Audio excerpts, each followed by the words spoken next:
कि चाइना कह रहा है कि अब बहुत हो गया, माफ करो, LAC स्टैंड ऑफ अब खत्म करते हैं। एक न्यूज आया है डेक्कन हेराल्ड में दिखाने वाला चाइना, जो कि खुद को सुपर पावर कहते हैं, आज इंडिया के सामने घुटने टेक चुका है। एक बहुत बड़ी खबर आपके साथ शेयर करने जा रहे हैं। इंडिया और चाइना के बीच जो लाइन ऑफ एक्चुअल कंट्रोल है LAC पर, दोनों कंट्रीज ने यह फैसला किया है कि वो अपनी अपनी आर्मीज को पीछे हटाएंगी।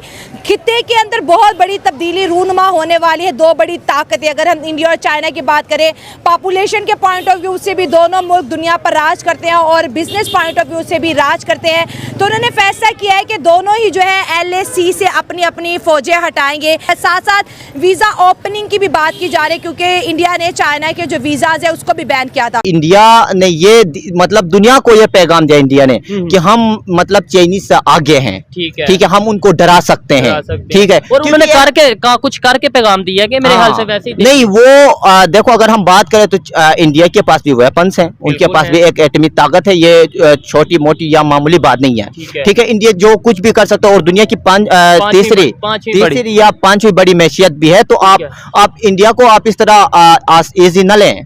दोस्तों, चीन ने ये सोचा था कि जैसे पहले की सरकारें होती थी, ये आएगा, अंदर घुसेगा और जमीन ले लेगा। दोस्तों, मोदी जी ने इसको ऐसा जवाब दिया। आपको याद है ना, जो हमारे 20 भारतीय शूरवीर वीर गति को प्राप्त हुए थे, लेकिन 1 इंच पीछे नहीं हटे थे। दोस्तों, आज उसका रिजल्ट देख लीजिए। चीन की अपनी औकात पता लग गई है। हाथ जोड़ के माफिया मांग मांग के पीछे जाने को तैयार हो गया। ये होता है दोस्तों, अगर आपके पास दृढ़ निश्चय हो, और ये मोदी जी के पास है। पाकिस्तान की हालत खराब हो गई है दोस्तों, क्योंकि वो बड़ी डिंगे मारता था कि चीन ये है, चीन वो है। आज जब चीन की हालत देख लिया उसने, तो वहां पे मातम छा गया है। दोस्तों, ये चीन को जवाब देना बहुत जरूरी था। अगर हम जवाब ना देते तो चीन धीरे धीरे करके हर साल थोड़ा थोड़ा करके हमारे देश के अंदर घुसता रहता, जैसे कांग्रेस के टाइम में था, और छोटी छोटी करके जगह लेता रहता। लेकिन आपके बाद चीन कभी इस तरह आंख उठा कर नहीं दिखेगा।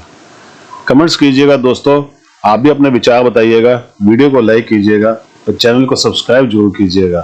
Thank you very much. एक न्यूज आया है डेक्कन हेराल्ड में।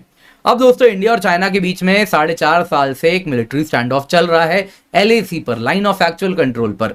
न्यू दिल्ली और बीजिंग दोनों कहीं ना कहीं काफी टाइम से हम भी प्रयास कर रहे हैं कि अब खत्म हो, LAC स्टैंड ऑफ का कोई मतलब नहीं है।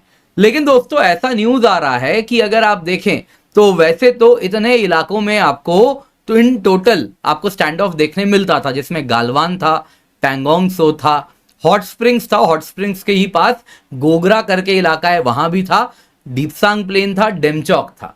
अब दोस्तों, इसमें गालवान, पैंगोंग सो, हॉट स्प्रिंग्स, गोगरा में तो फौज पीछे आ चुकी है। आज फौज केवल इन 2 इलाके में बैठी है, एक है डेमचौक, दूसरा है दीपसांग प्लेन्स। तो न्यूज ये आ रहा है, डेक्कन हेराल्ड का कहना है कि इन दोनों जगहों से भी अब फौज पीछे हट जाएगी, यानी चाइना तैयार है स्टेटस को एंटी के लिए, जो भारत की डिमांड थी। 2020 के बाद इंडिया और चाइना के ताल्लुकात बड़े खराब रहे। इंडिया ने चाइना के वीजा भी बंद किए थे, डायरेक्ट इन्वेस्टमेंट भी बंद की। एक और बड़ी खबर है जिससे हमारी जमीन थर थर कांप रही है कि अब इंडिया कह रहा है कि चाइना डायरेक्ट इन्वेस्टमेंट भी कर सकता है इंडिया में। बिल्कुल, फिर FDI तो आएगी, फॉरेन डायरेक्ट इन्वेस्टमेंट आएगी, लोगों को रोजगार मिलेंगे, उनकी GDP बेहतर होगी। और पहले भी जिस तरह से वो लोग तरक्की कर रहे हैं हर मैदान में, तो आप इंडिया की बात कर रहे हैं। बिल्कुल, अच्छा। तो इंडिया हमसे तो बहुत आगे जा चुका है। तो अब तो उनके एक अंबानी की जो वर्थ है वो हमारे पूरे बजट से ज़्यादा है।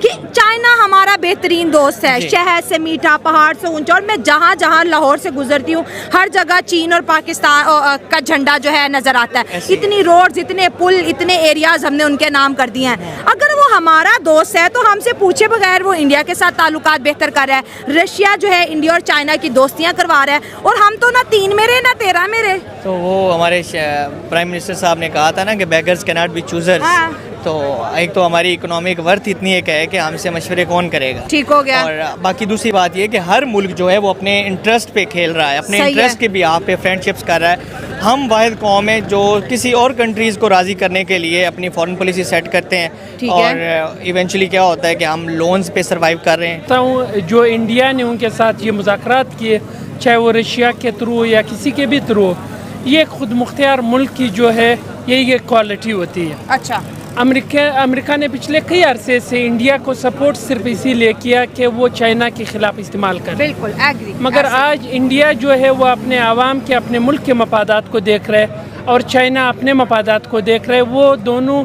जो अपने फौज है वो बॉर्डर से हटा रहे।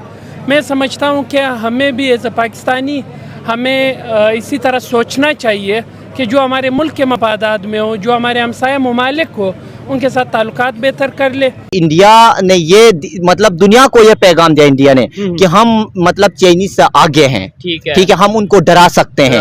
ठीक है, और उन्होंने कुछ करके पैगाम दिया कि मेरे ख्याल से वैसे ही नहीं वो देखो अगर हम बात करें तो इंडिया के पास भी वेपन्स हैं, उनके पास भी एक एटमी ताकत है। ये छोटी मोटी या मामूली बात नहीं है।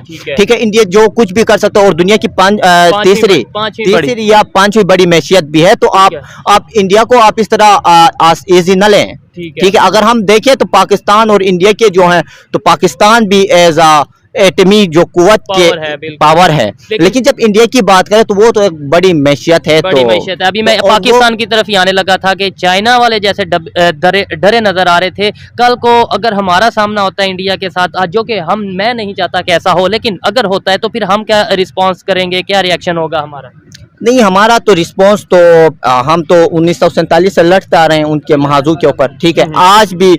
और इसके अलावा जो है अभी लंदन का जो वाकया जो पेश आया पाकिस्तान के अंदर, तो इसी तरह की लंदन का वाकया तो पेश आया नो डाउट, लेकिन 1971 में भी जो वाकया पेश आया हमने एक पकड़ा, उन्होंने मतलब अभी लंदन हम भूल नहीं रहे कि हमने जी उनका एक फौजी पकड़ लिया, उनका एक पायलट पकड़ लिया, उनका ये पकड़ लिया। लेकिन जो उन्होंने हमारे तकरीबन 93,000 के करीब, कुछ 80,000 कहते हैं, कुछ 93 कहते हैं, जो उन्होंने हमारे फौजी पकड़े। जी ईस्ट बांग्लादेश का जो वाकया है उसके ऊपर देखो रिसेंटली एक बयान भी आया था हमारे जो साबिक आर्मी चीफ थे जनरल कमर जावेद बाजवा का, कि ये था पॉलिटिकल इशू था। पॉलिटिकल इशू जो हम हार गए वो पॉलिटिकल इशू नहीं, हम तो नहीं हारे थे। देखो ये मजबूरी थी उसमें भी, क्योंकि जो मुजीबुर रहमान साहब थे उन्होंने ज्यादा वोट तो हासिल उन्होंने किए थे। अगर आप हिस्ट्री को पढ़े, ठीक है, तो इसमें जो था वहाँ जो मुजीबुर रहमान साहब को खुद बनना चाहिए था उस टाइम पे वजीर आजम पाकिस्तान का, पूरे पाकिस्तान का, मशरिकी हो या बांग्लादेश हो। ठीक है, क्योंकि उसने सीट ज्यादा लिए थे, लेकिन जुल्फिकार अली भुट्टो नहीं चाहते थे। वो चाहते थे कि नहीं, तो इसी वजह से वो बेसिकली था भी पॉलिटिकल, लेकिन वहां पे भी फौज को ही सामना करना पड़ा, क्योंकि इतनी ज्यादा फौज को तो हम नहीं मरवा सकते थे। तो बिलाखल हमारे पास ये हमारा ये मौकिफ था कि हमें सिलेंडर करना पड़ा उनके सामने। ठीक है, उनके सामने। खैर वो तो एक तारीख है, वो जो भी उसके किसी की कोई राय है, किसी की कोई राय है। तो यहाँ पर एग्रेशन इतना है कि आए दिन पाकिस्तान जो है इंडिया को धमकी देता है कि हम जंग कर देंगे, उधर से उनकी तरफ से आता है कि भाई घर में घुस के मारेंगे। तो एक साइड के पड़ोसी चाइना और इंडिया एक हो रहे हैं जो आपस में लड़ा करते थे, और इस जानिब इंडिया और पाकिस्तान की दोस्ती होने के कहीं दूर दूर तक कोई चांस नजर नहीं आ रहा। आपने कहा कि चाइना और इंडिया जो है वो एक दूसरे से दोस्ती का हाथ बढ़ा रहे हैं, तिजारत का आगाज कर रहे हैं, लेकिन अगर हम पाकिस्तान तिजारत तो पहले से 125 बिलियन डॉलर की है, लेकिन अब उसको मजीद भी बढ़ा रहे हैं। डायरेक्ट इन्वेस्टमेंट का ऐलान कर दिया है जी इंडिया ने। हाँ। लेकिन अगर हम पाकिस्तान की सिचुएशन को देखें, पाकिस्तान की जितने भी पड़ोसी ममालिक है उनमें से किसी के साथ भी उनका कोई ख़ास ताल्लुक नहीं है, हमारी बनती झगड़ा ही है, किसी के साथ नहीं बनती है। अगर आजकल ग्लोबलाइजेशन का दौर है, सब जो है ना पहले जो लोग फ़ैसले करते थे अब ये इस तरह नहीं चलेगा। अवाम में शऊर आ चुका है, अब लोग जो है ना लोगों के फ़ैसलों को मानना पड़ेगा। अगर आप पाकिस्तानी के शहर जाकर पूछ ले, सब लोग यही कहेंगे कि सिपेक बनना चाहिए, इंडिया के साथ ताल्लुकात अच्छा होना चाहिए। शहर पाकिस्तान का ये बोलेगा अफगानिस्तान के साथ तिजारती रास्ते खोलने चाहिए, ईरान के साथ हमारे जो पेट्रोल का गैस पाइपलाइन का जो है वो भी बहाल होना चाहिए।